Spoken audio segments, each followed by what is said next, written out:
We must stop thinking about the individual and start thinking about what is best for society. A concept that we as a society have not adopted, so it seems, when we think about social inequality, democracy and the methodology of the large companies that try and dominate the teenage mind into thinking that they're not already good enough. Crazy. The government attempting to fix our broken economy, where the glass windows of Canary Wharf merely reflect, not reveal, the true secrets and happenings in the boardrooms.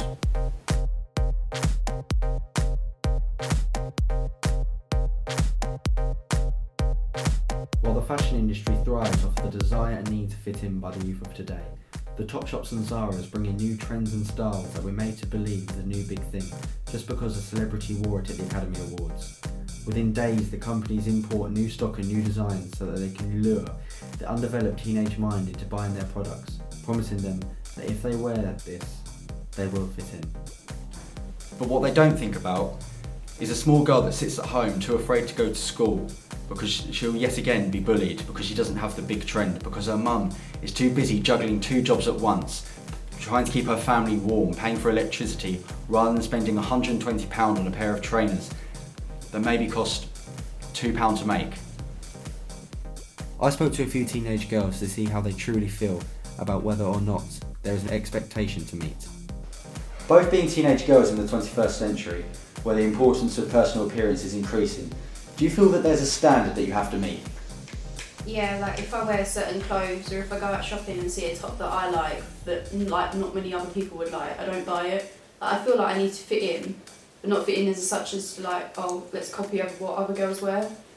But I do feel like I would be judged if I wore what I wanted to wear. Yeah, I agree with Georgia. Like, I wake up every day and put makeup on for the pure fact that like I have spots, and then if other people look at my spots, they might think, oh, or whatever. And do you think if you didn't wear the makeup, you'd be judged heavily? Yeah, I think not heavily, but I think that to a certain extent you do get judged. Like if people look at your face and think, oh, she looks disgusting, it does make you feel uncomfortable knowing that if you haven't got makeup on, people could be looking at you thinking bad things about you. With the cosmetics market being full of the latest technology and the best equipment for sale, is there a certain requirement for you to buy the best products? And if so, will this enhance your appearance? There's always like promotions and there's always new products coming out in magazines or on like YouTube. There's videos just to say, oh look what I went to the store today and I bought all this new makeup sort of thing. So I do believe that if you don't have what other girls have or what celebrities have, you're not classed as like normal, if you know what I mean. So like I just don't know, I just feel the need to get what everyone else has. Yeah, like Georgia said, if I look at magazines and stuff, there's like new products out and you see all the celebrities wearing them and you think, oh, I want to be like them.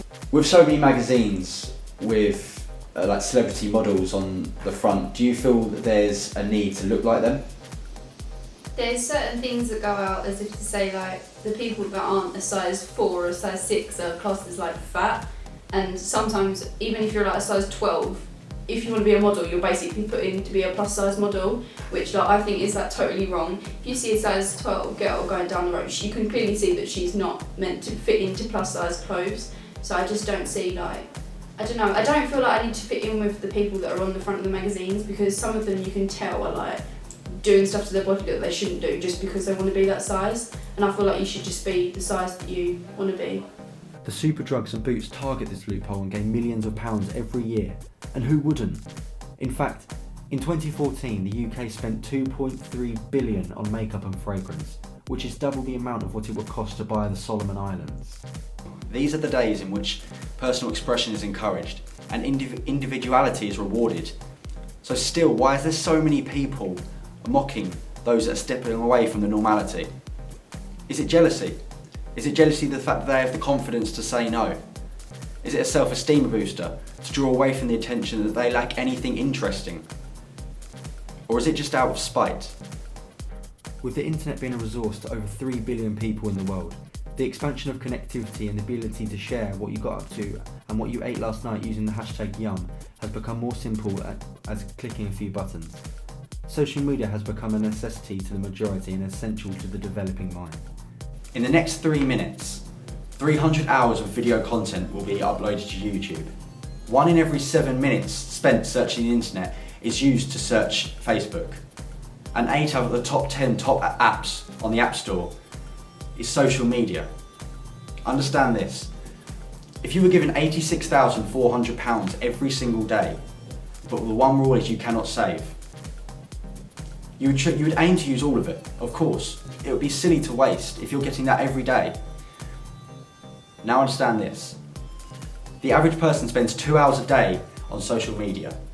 In the scenario, that's equivalent of £9,000. You're willingly throwing away £9,000 every single day just so you can search who's posted the best picture. Crazy. I wanted to see how likes on social media determine someone's popularity. In recent times, it seems that people would rather be objectified than have no likes. Would you say likes on social media are important? Yeah, no, I definitely think they're quite important.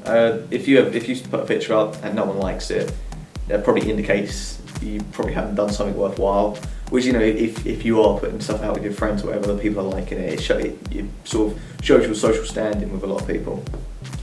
If you were to see somebody with, say, 100 plus likes on a picture, would your opinion change on them?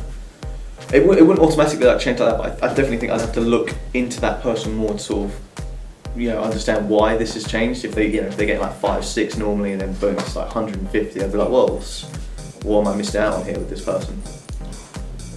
Would you say it is important to get likes? Yeah, no, I definitely think so. I mean, if you're on social networks, what's the point of being on there if you're not talking to people and meeting new people and gathering this network of friends, and, you know, like with likes and stuff, that's a big thing. Do you think in modern society getting likes is something that people thrive off of?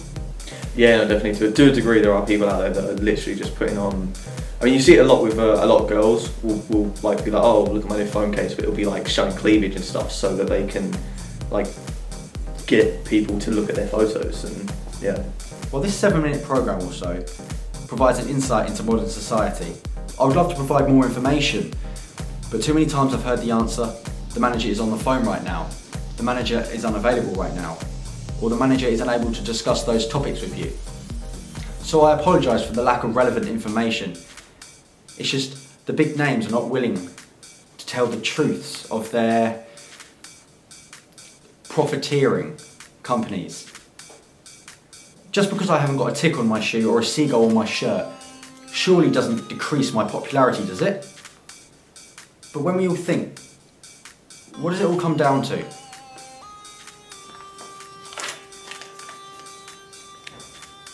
It's this.